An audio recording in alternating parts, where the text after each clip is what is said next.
Hello दोस्तों। तो आज हम जिस मूवी के बारे में बात कर रहे हैं उस मूवी का नाम है द पैट्रियट। ये कहानी है बेंजामिन मार्टिन की, जो कि किसान है और साउथ कैरोलिना में रहता है। उसकी बीवी मर चुकी है और वो अपने 7 बच्चों के साथ रहता है। एक दिन उसके घर पे डाकिया आता है और कुछ चिट्ठियाँ दे के जाता है। उस डाकिया को देख के बच्चे बहुत खुश हो जाते हैं। शाम को वो अपने दोनों बड़े बेटों को चिट्ठियाँ पढ़ने के लिए बोलता है और हमें पता चलता है कि उसे चार्ल्स टाउन में होने वाले सभा के लिए बुलाया गया है। अगली सुबह वो सब चार्ल्स टाउन के लिए निकल जाते हैं। चार्ल्स टाउन में बच्चे अपनी मौसी को देखकर बहुत खुश हो जाते हैं।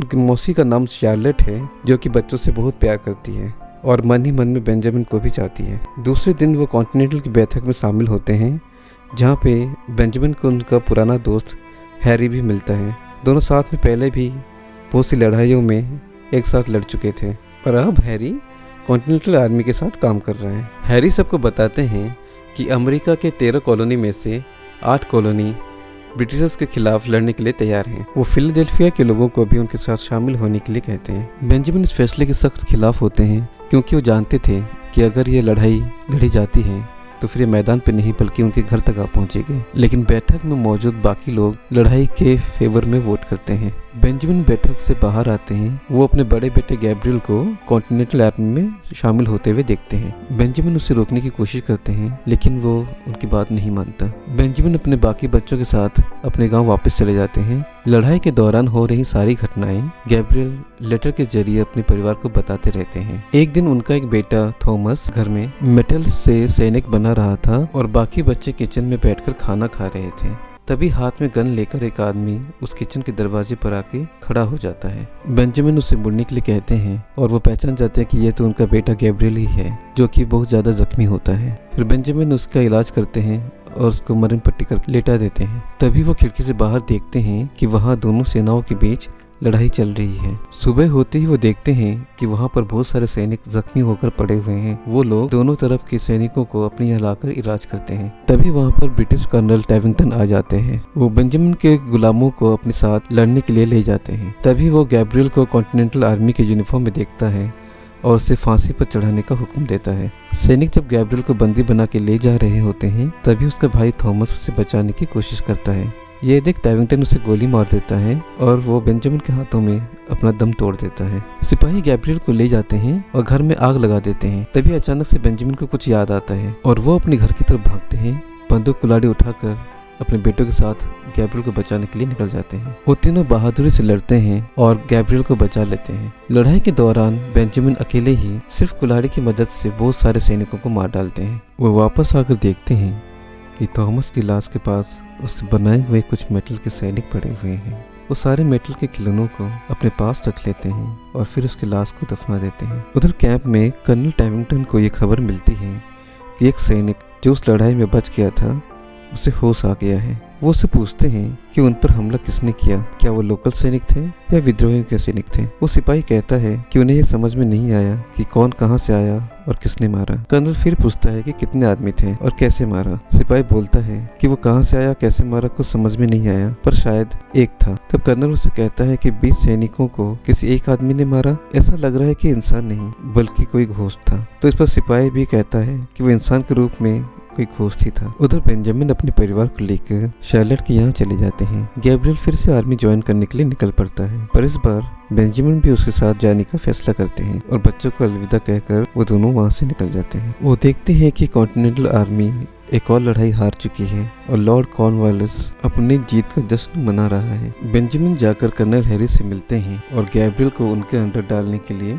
रिक्वेस्ट करते हैं, जो कि हैरी मान जाते हैं। हैरी उन्हें जंग के हालात के बारे में बताते हुए उनसे कहते हैं कि वो एक सिविलियंस की सेना बनाकर ब्रिटिशर्स का गुरिल्ला टेक्निक से सामना करें। उनकी मदद के लिए वो एक फ्रेंच जनरल को भी अपॉइंट करते हैं, जो कि उनको ट्रेनिंग देने के लिए आए थे। बेंजामिन और गैब्रियल लोगों को सेना में भर्ती करने के लिए निकल पड़ते हैं और ये डिसाइड करते हैं कि वो एक काले दलदल के पास मिलेंगे। गैब्रियल एक चर्च की तरफ जाते हुए रास्ते में देखता है कि ब्रिटिशर्स ने कुछ लोगों को मारकर एक पेड़ पे लटका दिया है और उनके परिजन उनकी आत्मा की शांति के लिए चर्च में प्रेयर कर रहे हैं। वो चर्च के अंदर जाता है और लोगों को कन्विंस करके अपनी सेना में भर्ती कर लेता है और इस काम में उसकी गर्लफ्रेंड एना भी मदद करती है।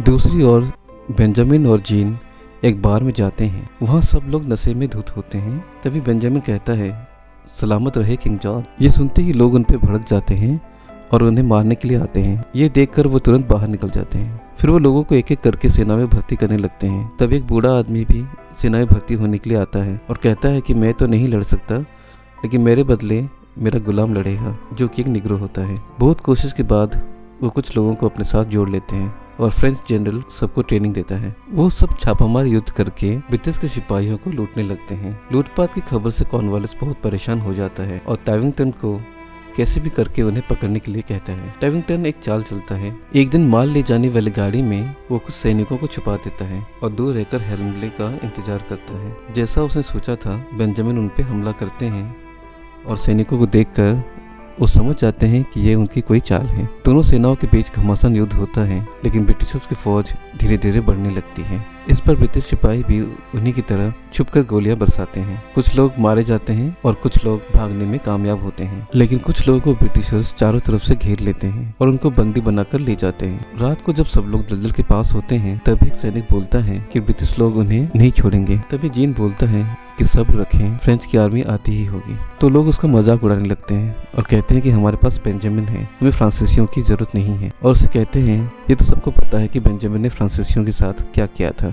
ये सुनकर गैब्रियल अपने पिता से पूछता है कि आखिर फोर्ट विल्डरनेस में ऐसा क्या हुआ था जिसके लिए लोग उनकी इतनी तारीफ करते थे। और ये बात सिर्फ उसे नहीं पता, लेकिन बाकी सबको पता है। बेंजामिन उसे ये किस्सा बताना नहीं चाहते थे, लेकिन इस बार वो उसे बताते हैं कि ये तब की बात है जब वो आर्मी में थे। एक बार फ्रेंच और चिरोकी लोगों ने अंग्रेजों को फोर्ट चार्ल्स में घेर के मार डाला था। मरने वाले लोगों में कुछ औरतें और बच्चे भी शामिल थे। जब वो वहां पर पहुंचे, तब उन्होंने उनके लाशों को दफनाया और इसी बात का बदला लेने के लिए बेंजामिन अपनी सेना के साथ उनका पीछा किया और आखिरकार उन्हें विल्डरनेस किले में पकड़ भी लिया था। उन्होंने अपना समय लिया और सिर्फ 2 आदमियों को छोड़कर बाकी सारे लोगों को एक एक करके काटना शुरू किया। बेंजामिन को आज भी उनके चेहरे याद हैं और उनकी चीखें आज भी उनके कानों में गूंजती हैं। उन्होंने उनके सरों को एक पैलेट में भरा और उनके जीभ, उंगलियां और कानों जैसे अंगों को एक टोकरी में भरकर उनके रिलेटिव्स के पास फोर्ट एम्बर्कन भेज दिया था। इसीलिए ही बेंजामिन को इंग्लैंड में एक हीरो माना जाता है। आज भी वो हमेशा ईश्वर से इस घटना के लिए माफी मांगते हैं। तभी वहाँ वो निग्रो सैनिक आता है और ये बताता है कि ब्रिटिशर्स ने उनके 18 लोगों को बंदी बना लिया है।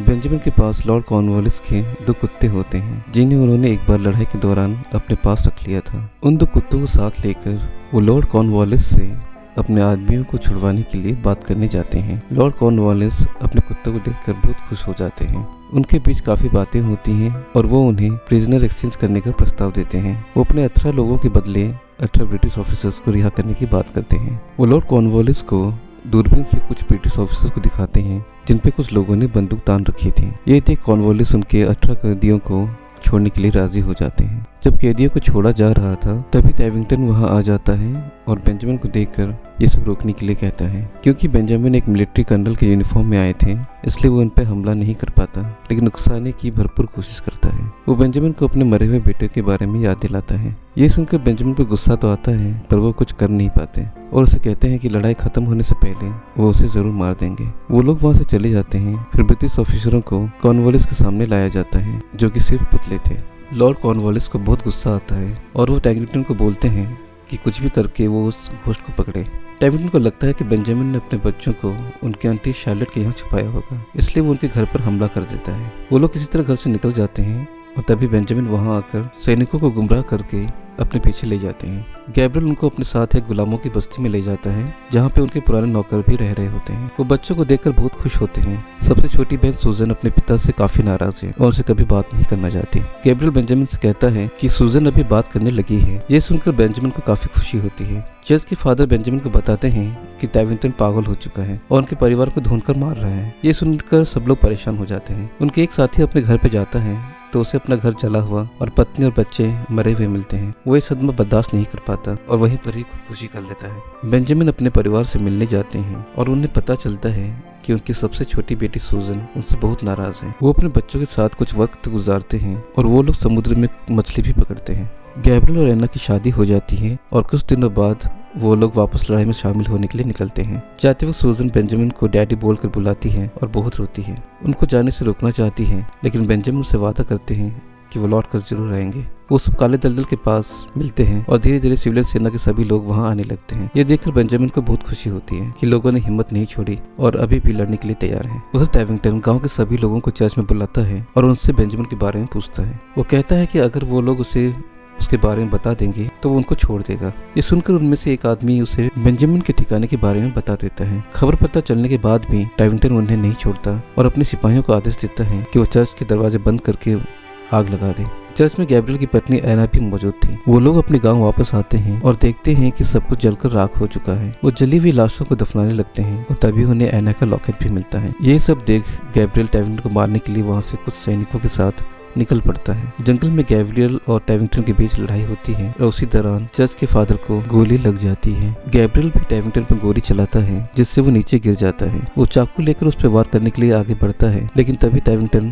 पलटकर उसे ही मार देता है। कुछ देर बाद बेंजामिन भी वहाँ आते हैं और देखते हैं कि गैब्रियल अपनी आखिरी सांसें ले रहा है। वो थॉमस के लिए अपने पिता से माफी मांगता है और वहीं दम तोड़ देता है। इन सब के बाद बेंजामिन का दिल टूट जाता है और वो हौसला खोने लगते हैं। वो हैरी से कहते हैं कि वो आगे नहीं लड़ सकते, लेकिन हैरी उनसे कहते हैं कि इन लोगों को उनकी जरूरत है और इसलिए वो सेना में बने रहें। गैब्रियल को दफनाने के बाद वो अपने घर वापस जा रहे होते हैं कि तभी उनकी नजर गैब्रियल के बनाए हुए झंडे पर पड़ती है। सैनिक वहाँ से आखिरी लड़ाई के लिए कूच कर रहे होते हैं। तभी बेंजामिन वहाँ फ्लैग लेकर आते हैं। उन्हें देख सभी सैनिकों में उत्साह की लहर दौड़ जाती है। अब लड़ाई के लिए रेगुलर आर्मी भी आ चुकी है और वो लोग मिलकर प्लान बनाते हैं कि इस लड़ाई को कैसे जीता जाए। बेंजामिन उन्हें सुझाव देते हैं कि पहली दो कतार में सिविलियंस रहेंगे। वो ऐसा इसलिए कहते हैं क्योंकि लॉर्ड कॉर्नवालिस को सिविलियंस से बहुत नफरत थी और वो इस नफरत का फायदा उठाना चाहते थे। सब लोग मैदान पर पहुंचते हैं और बेंजामिन एक चिट्ठी हैरी को देकर कहते हैं कि अगर उन्हें कुछ हो जाए तो वो ये चिट्ठी उनके बच्चों को दे दें। लॉर्ड कॉर्नवालिस सिविलियंस की सेना को पहली कतार में देखकर काफी सरप्राइज होते हैं। लड़ाई शुरू होती है और 2 राउंड की गोलाबारी के बाद सिविलियन सैनिक मैदान छोड़कर भागने लगते हैं। ये देखकर टैविंगटन अपनी टुकड़ी को लेकर उन पर हमला कर देता है, लेकिन जैसे ही वो आगे बढ़ता है वो देखता है कि वहाँ बहुत बड़ी फौज खड़ी है और ये सब उनको आगे बुलाने के लिए एक चाल थी। हैरी तोप चलाने का ऑर्डर देता है और सारे ब्रिटिश सैनिक मारे जाते हैं। फिर कॉन्टिनेंटल आर्मी आगे बढ़ती है। वहाँ ब्रिटिश सेना भी काफी बड़ी तादाद में होती है। बहुत तेज लड़ाई के बाद कॉन्टिनेंटल आर्मी के सैनिक पीछे हटने लगते हैं और ये देख बेंजामिन अमेरिकी झंडा लेकर आगे बढ़ते हैं और सबको हौसला देते हैं। इस लड़ाई में बेंजामिन टैविंगटन को भी मार देते हैं। लॉर्ड कॉर्नवालिस अपनी फौज को हारता देख उन्हें पीछे हटने का आदेश देते हैं। ये लड़ाई वो जीत जाते हैं। फिर कुछ दिनों बाद बेंजामिन शार्लेट को एक खत में युद्ध के हालात के बारे में बताते हैं और कहते हैं कि जल्द ही जंग खत्म हो जाएगी और वो अपना वादा निभाने जरूर आएंगे। आगे वो ये लिखते हैं कि जंग में उन्हें जीत मिल रही है और जॉर्ज वाशिंगटन ने लॉर्ड कॉर्नवालिस को यॉर्कटाउन में घेर लिया है। लॉर्ड कॉर्नवालिस समुद्र के रास्ते से भी नहीं जा पाते क्योंकि उनका रास्ता फ्रांस के जहाजों ने रोक रखा है, जिनका इंतजार उन्हें कई दिनों से था। यॉर्कटाउन में लॉर्ड कॉर्नवालिस की हार हो जाती है और वो अपने जूनियर के हाथों अपनी तलवार भेजकर सरेंडर कर देते हैं। इसके साथ ही अमेरिका की आजादी की लड़ाई खत्म होती है और सेना को डिसमिस कर दिया जाता है। सभी लोग एक दूसरे से मिलते हैं और पूछते हैं कि वो आगे क्या करने वाले हैं। कर्नल हैरी बताते हैं कि उनको एक बेटा हुआ है और उसका नाम उन्होंने गैब्रियल रखा है। जीन भी इस बात से काफी खुश होते हैं और आखिरकार बेंजामिन और जीन गले लगकर एक दूसरे को अलविदा कहते हैं। बेंजामिन अपने परिवार के साथ अपने गांव वापस आते हैं और देखते हैं कि उनके पुराने दोस्त और कुछ गुलाम वहां पे उनके घर को फिर से बना रहे हैं। गुलामों में से एक बेंजामिन को कहता है कि गैब्रियल का सपना था कि इस लड़ाई के बाद वो एक नई दुनिया बनाएंगे और वो लोग इसकी शुरुआत बेंजामिन के घर से ही करना चाहते थे। और इसी के साथ इस कहानी का अंत होता है। तो दोस्तों, आपको ये मूवी कैसी लगी कमेंट करके जरूर बताएं। वीडियो पसंद आया तो प्लीज लाइक और सब्सक्राइब करें और ऐसी मूवी अपडेट्स के लिए बने रहें हमारे चैनल के साथ। आज के लिए बस इतना ही, मिलते हैं अगली वीडियो में। Bye, take care.